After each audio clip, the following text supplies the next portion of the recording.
1996. u Vranju, SR Jugoslavija. Njegov otac Nenad Ilić je sveštenik Srpske pravoslavne crkve, reditelj, pisac i starešina Hrama Svetog Nikole u Amsterdamu. Njegova majka Nastasija Vesna Ilić je glumica i pisac.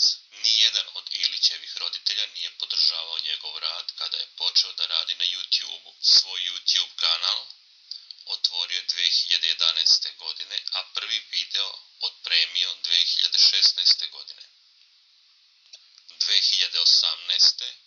Ilić je objavio svoj prvi muzički album pod nazivom Institucija. Ilić je sa ocem otišao na Kosovo i Metohiju gde je nastupao na sceni, zajedno su snimali video zapise o srpskim manastirima i govorili o njihovim vrednostima. Takođe je poklonio novac veslačkom klubu Crvene zvezde za njihov put na evropsko prvenstvo u veslanju 2020. godine. U svojoj karijeri prepucavao se sa drugim poznatim ličnostima iz sveta muzike, kulture i skandala.